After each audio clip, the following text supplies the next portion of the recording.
So this morning, a personal protection plan for you returning to work or life out in public. If so much of the country is going to open up more, and it is, and it has, how do you keep yourself safe? Joining me now is Erin Bromage. He's professor of biology, University of Massachusetts, Dartmouth, and he has written about the places that you should and maybe shouldn't go. Professor, thank you so much for being with us today. You've written this blog post that has 10 billion views roughly. And the reason is I think it's very relatable for people. I want to put up the list of places where 90% of coronavirus infections are happening. Home, workplace, public transit, social gatherings, restaurants. I'm going to leave home out of it because that's person to person. That's if your husband, your wife, your kid has it, you get it from them. But all these other places have something in common, namely, they're largely inside with a bunch of other people. What does that tell you? So what we're seeing, in places that are doing really great contact tracing and mapping what's happening with the spread of infection, they're seeing that these enclosed spaces with lots of people and poor air circulation leads to the fairly rapid spread of the virus amongst susceptible people. I want to give people a visual representation of that. They've heard about this choir practice in Washington State, and I want to put up a map of this. 45 of 60 choir members were infected. 2 died after a 2.5-hour rehearsal. That's when one person showed up with the virus. Now, what is it about the space, the duration, and the nature of singing that might have led to this? Yeah, so it's important to know that it wasn't a sick person as well. It was an asymptomatic person that didn't even know that they did have the virus came. And this community choir did everything right with space and separation, and it was before it. But when you're singing, you're really, pulling down, like from your diaphragm, you're really pushing a lot of air out. And it expels a lot more respiratory droplets into the air. It's believed those respiratory droplets are a little bit finer than what comes out through normal talking. And being in an enclosed space and singing like that for a number of hours just allows it to, build up in the environment around you. And then the people that are susceptible, you're taking big, deep breaths in order to sing your next note or your next piece. And that, facilitates the virus getting into you and even deeper down into your, throat and into your lungs, which just helps with establishing the infection. I want to put up another chart here. This is of a call center in South Korea. You've talked a lot about airflow in circulation. What you can see here is that the blue chairs are the chairs of the people who became infected. And you can see it's only in one side of this call center. What does this tell you? Yeah, so there's a lot of petitions in that room, in that particular floor. It seems to be a very large floor of a building, but it's quite clear that, being, again, in an enclosed space with lots of people just, gives the virus lots of fuel, lots of bodies that it can find and jump between. It wouldn't be that every single person in that call center came in contact with each other. So, you do have the transfer of person to person through touch or through touching, shared surfaces. That's definitely a risk. But some of this has to also be through the air. So what does that mean? What does all of this mean for me or for all of us as we think about going back to work or going back out into public? How do we live our lives? Yeah, so, a big part of me writing these posts, and I've been writing them for about 10 weeks, is just to give, some tangible advice to friends, family about what risks they should really be worrying about and wasting mental energy. And, the big thing here is just, like you pay attention when you're crossing the road, the risks of crossing a road. Not a lot of my friends know the difference, like what we should be doing now in this brave new world. So I was trying to give them the tools they need to know, if you end up indoors, which we're going to, in an environment where there seems like there's a lot of people and it just doesn't feel right, they're the situations that you should avoid. Use your feet, find somewhere else that, feels more comfortable for you. So, any, workplace, any environment that is not maintaining, a reasonable number of people, like trying to maintain that social distance, that doesn't have good airflow, where everything is being recirculated, and to get a lot of people. And if it's noisy, that is a spot that I would say I don't need to be in here, or I don't need to be in here for very long. That's interesting. If it's noisy, is that because it means that a lot of people are talking loudly and perhaps putting more virus into the air? Yeah, I was reading some really fun stuff about that. The normal talking releases a certain amount of respiratory droplets, and the louder you talk, the more you release. So I just sort of laughing with my wife the other night, talking about loud talkers and how we have to run away from them now. So the environment that you get in, the louder it is, the louder you have to talk, which just means there's going to be more in the air if there are infected people around. That is very, very interesting to hear. I noticed that grocery stores, which is something people are obsessing about, or going out in surfaces, you don't talk as much about. Yeah, and I mean, I have to be careful with that, because grocery stores, we're not tracking, and if we don't track, we don't have the data, so we don't know what is happening there except for the workers. And the workers are at risk in there because they're in that environment for such a long time. But for you and I that are going into the grocery store, and the grocery stores in my area are making great adjustments to this. They're limiting the number of people. Everyone has to wear masks. And so by dropping the number of people that you have down in there, that just drops respiratory emissions. Everyone has to wear masks. It drops it down again. And then your time, you shouldn't be in there browsing. Go in there with a plan, get what you need, get out. Yeah. I only have about 30 seconds left, and then I have to let you go. But when you're talking about noisy, enclosed spaces, it strikes me that sports arenas where people are cheering loudly doesn't sound like the kind of place you think we should be going. Yeah, that one really needs to be thought through. That everyone loves a live game, sports game, and getting there and supporting your team, is wonderful. And it's not like a single person in an arena can infect everybody. But if you're yelling and screaming and supporting your team, those people in, I guess, the spray zone of your voice, you're putting them in danger. I got to say, Professor, this is eye-opening. Thank you very much for being with us. I'm going to look at things and listen for things that I wasn't listening for before. Thanks for your time. The pandemic is, of course, dramatically changing our everyday lives. As we continue our series on the new normal, we look at how those changes will affect the way we work, socialize, learn, and vote. This week, many voters in 2 states cast their ballots by mail. Ed O'Keefe shows us how the push to make voting safer while also safeguarding election integrity. The coronavirus means the days of long lines of voters in libraries or gymnasiums could be over, at least temporarily, as states decide instead to let more people vote by mail. This is not what any of us had envisioned months ago for how we wanted to run this election. Voters in Ohio and parts of Maryland headed to the polls on Tuesday or dropped their ballot in the mail. Officials made the change as they tried to balance public health with participatory democracy. I have 2 main priorities: keeping Marylanders safe and protecting their constitutional right to vote. Polls show a majority of Americans now support expanding the vote-by-mail option. We think it's a health issue at this point. But others don't like the idea. I think that mail-in voting is a terrible thing. The coronavirus has completely scrambled the 2020 campaign calendar. Only 3 states and the District of Columbia are holding primaries as scheduled. Every other state has either postponed contests or expanded to a vote-by-mail system. And this week, New York, for the first time, canceled its presidential primary, set for June.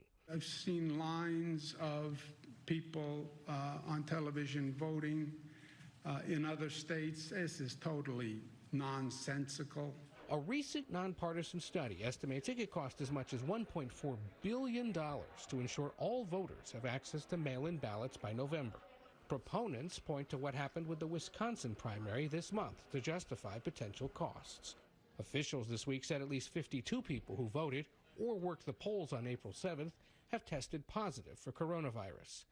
It's unclear how they got sick, but the cases confirm the fears of those who wanted to delay the primary. We could have moved to an all mail-in election, and at the same time, we could have protected the integrity of the election. For CBS This Morning, I'm Ed O'Keefe in Washington. The coronavirus pandemic is creating concerns ahead of the 2020 election. With no official end in sight to the crisis, there are questions about whether voters will be able to head to the polls to cast their ballot in November. Well, this realization has caused some states to consider switching to an online voting format. A recent article published by Politico investigates the potential security risks of going ahead and switching to online voting and how it could impact elections moving forward. Eric Geller joins me now. He's a cybersecurity reporter at Politico and also the author of that article. Eric, thank you for joining us. So, 4 years ago, Russian interference in the 2016 election prompted really this nationwide effort to secure paper-based voting systems. How has this current coronavirus pandemic sort of upended that effort? A lot of counties are still in the process right now of picking out the voting machines that they want to buy and then setting up the contracts. And some of them, I'm sure, we're planning to roll them out this fall.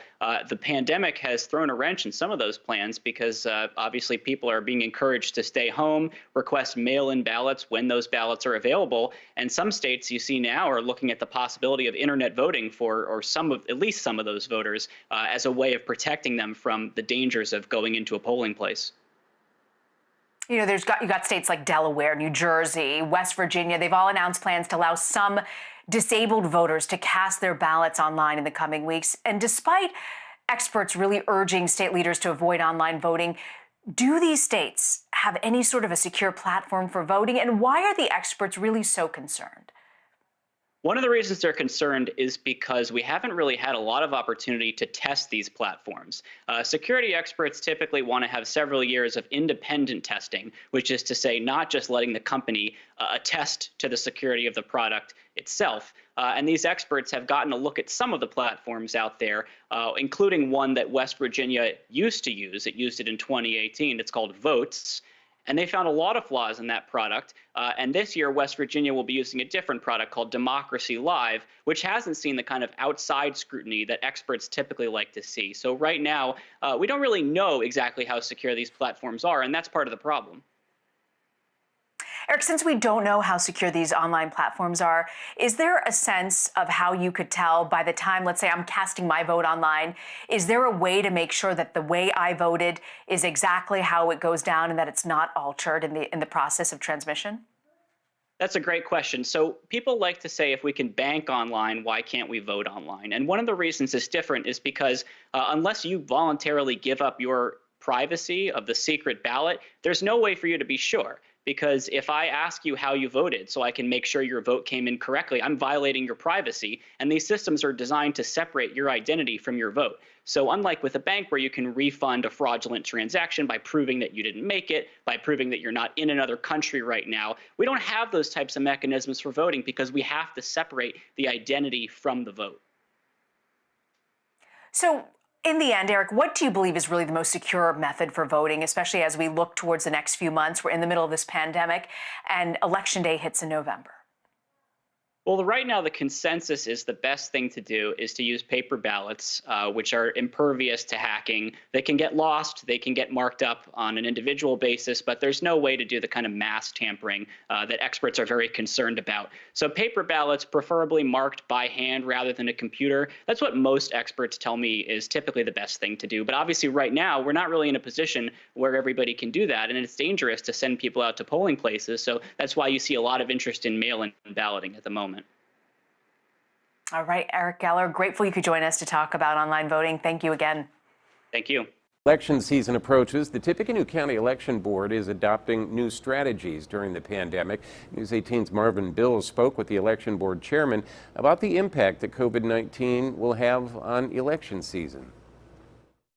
This is new for the election board, the Indiana Election Division. Tippecanoe County Election Board Chairman Randy Vonderheide says the board is preparing for an increase in absentee ballots this election season. We expect a much higher than a normal volume. I mean, the estimation anywhere between 7,500 and 10,000 absentee ballots. Vonderheide says to date the board has already received more than 2,000 absentee ballot requests. That's compared to the 2016 election season where only 500 requests were submitted. We're going to need to start earlier and have many more people working just because of the scanning limitations for the scanning equipment. That's why the board approved to start processing and counting absentee ballots at 6 a.m. on Election Day. They have also expanded their team on top of the several returning poll workers and allowing 16 and 17-year-olds to help by applying to be an election officer, something the board has offered every year. I'm very pleased to report we are not having trouble. Regular poll workers that we've had for years, by and large, almost all of them are indicating that they're going to work for the public again this year. As far as voting locations, Vonderheid says that's a moving target. As of now, Payless and Purdue University are not on the current list of 14 voting locations. Our March 9th meeting, we locked in our early voting and our vote centers. And after COVID-19, that has had to change. Vonderheid goes on to say the Indiana Election Division also limited early voting to just 1 week instead of 2. We're also concerned as an election board about the safety of our poll workers. So we've made every effort to assure that safety. In Tippecanoe County, Marvin Bills, News 18. And Vonderheid says the Secretary of State is also working with the county to provide personal protective equipment for poll workers. He says people interested in absentee ballots should submit an application by midnight of May 19th.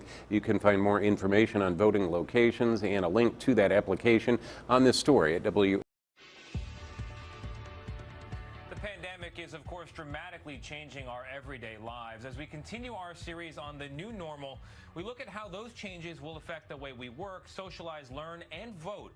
This week, many voters in 2 states cast their ballots by mail. Ed O'Keefe shows us how the push to make voting safer while also safeguarding election integrity. The coronavirus means the days of long lines of voters in libraries or gymnasiums could be over, at least temporarily, as states decide instead to let more people vote by mail. This is not what any of us had envisioned months ago for how we wanted to run this election. Voters in Ohio and parts of Maryland headed to the polls on Tuesday or dropped their ballot in the mail. Officials made the change as they tried to balance public health with participatory democracy. I have 2 main priorities: keeping Marylanders safe and protecting their constitutional right to vote. Polls show a majority of Americans now support expanding the vote-by-mail option. We think it's a health issue at this point. But others don't like the idea. I think that mail-in voting is a terrible thing. The coronavirus has completely scrambled the 2020 campaign calendar. Only 3 states and the District of Columbia are holding primaries as scheduled. Every other state has either postponed contests or expanded to a vote-by-mail system. And this week, New York, for the first time, canceled its presidential primary, set for June. I've seen lines of people on television voting in other states. This is totally nonsensical. A recent nonpartisan study estimates it could cost as much as $1.4 billion to ensure all voters have access to mail-in ballots by November. Proponents point to what happened with the Wisconsin primary this month to justify potential costs. Officials this week said at least 52 people who voted or worked the polls on April 7th have tested positive for coronavirus. It's unclear how they got sick, but the cases confirm the fears of those who wanted to delay the primary. We could have moved to an all mail-in election, and at the same time, we could have protected the integrity of the election. For CBS This Morning, I'm Ed O'Keefe in Washington.